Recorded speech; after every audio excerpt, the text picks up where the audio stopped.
A hiperatividade está bem identificada nas crianças, mas também existe na idade adulta. Estima-se, aliás, que 2 a 4% da população adulta seja hiperativa, com déficit de atenção. Como o nome indica, estas pessoas não conseguem concentrar-se, têm enorme dificuldade em terminar tarefas e são, sobretudo, dominados pela impulsividade descontrolada.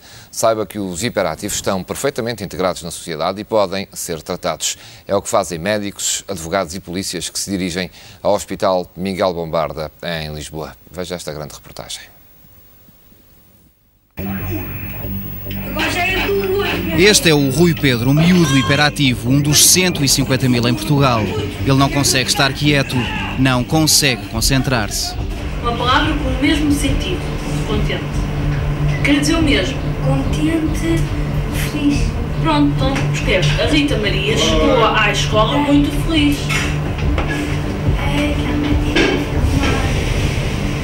Rui Pedro.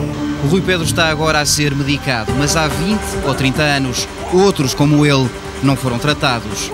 Mas os anos passaram, primeiro na infância, depois na adolescência, uma passagem do tempo que também levou para a idade adulta, a hiperatividade e o déficit de atenção.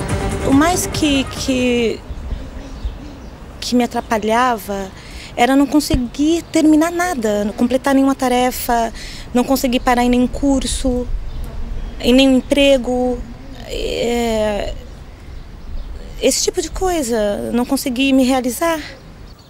Os anos de Paula foram passados nisto. Muitos projetos começados, mas nenhum acabado. E como a maioria dos adultos hiperativos ao longo da vida, os variedíssimos princípios, com fins falhados, deram sempre lugar a novas apostas, sempre com um enorme entusiasmo. Isso era sistemático. Aliás, sempre assim foi. Em muitas situações, ou quase todas as situações de vários foros, as situações eram muito passageiras. Quer dizer, havia um entusiasmo muito grande, mas passado algum tempo, pura e simplesmente desaparecia o entusiasmo e depois começava a pensar numa forma de compensar essa tal situação. Lúcio tem 38 anos, é empresário no ramo alimentar, esteve com a empresa à beira da falência.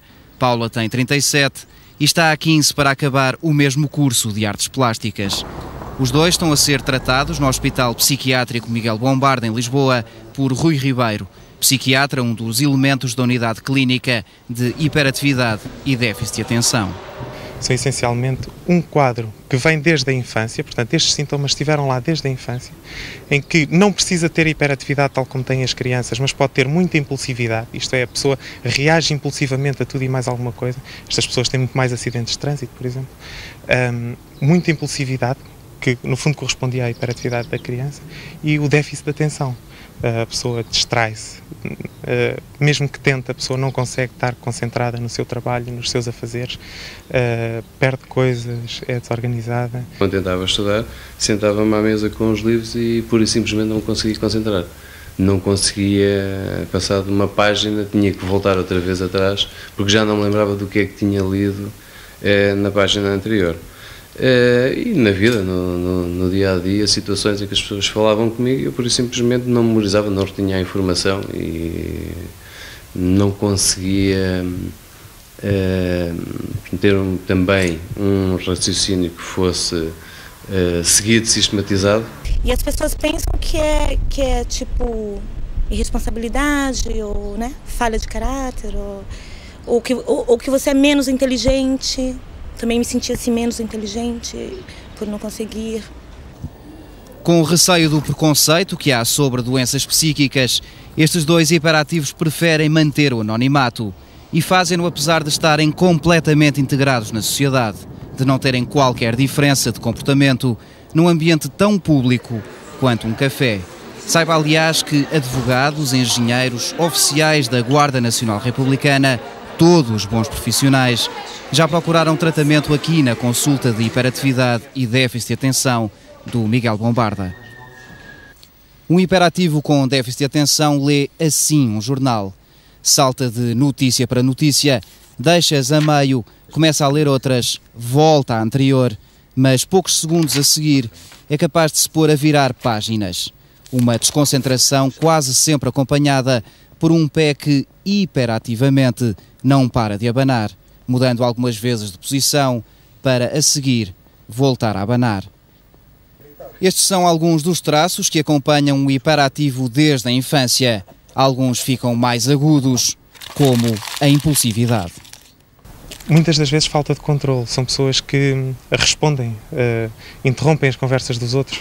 É uma das manifestações da impulsividade nos adultos.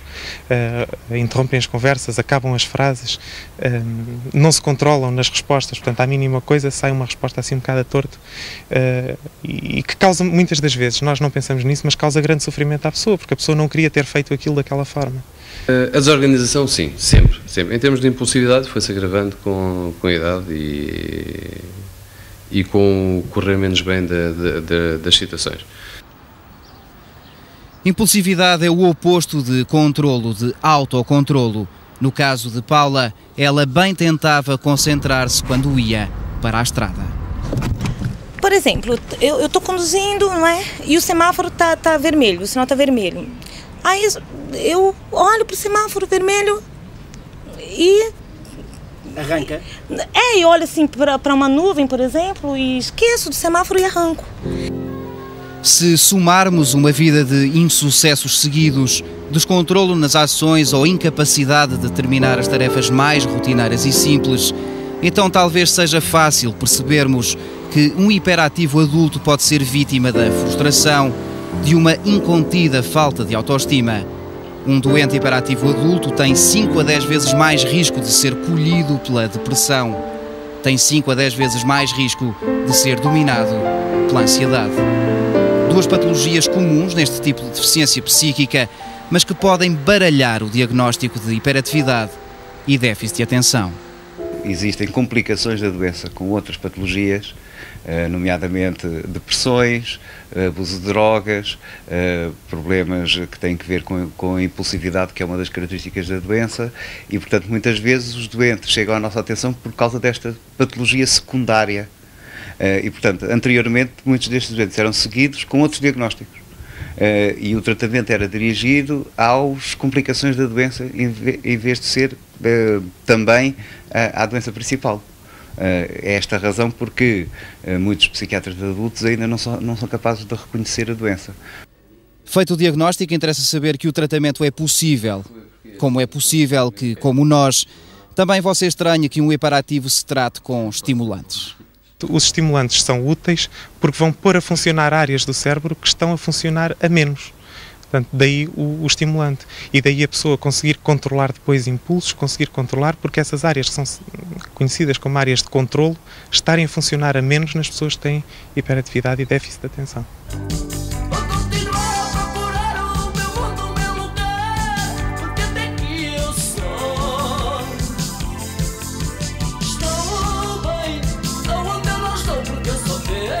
Há 3 meses, tantos quanto os que leva de medicação, que a Paula não se identifica com esta música de António Variações.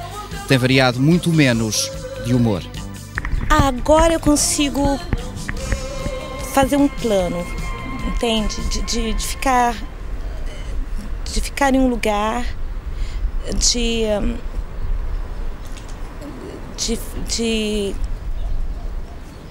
não tem mais aquela impulsividade, aquela vontade de mudar toda hora, de lugar, de situação. Antes da medicação, que quando havia reuniões, quando havia necessidade de organizar o que quer que fosse, essa organização era sempre, até à última, inclusive eu posso dizer que havia reuniões que não eram organizadas, não eram estruturadas, quer dizer, ia no carro para ter reuniões com clientes e ainda ia a pensar o que é que efetivamente iria propor e iria em concreto fazer. E aqueles atos irrefletidos hoje em dia já não acontecem. Já não acontecem. Precisamente há aquela reflexão prévia antes de tomar uma atitude. Nos Estados Unidos da América, a hiperatividade e o déficit de atenção são tratados há décadas. O mesmo acontece em alguns países da Europa. Já a Portugal, o tratamento e as consultas deste tipo de perturbação chegaram há cerca de 5 anos, quando se estima que 4% da população sofre de hiperatividade e déficit de atenção.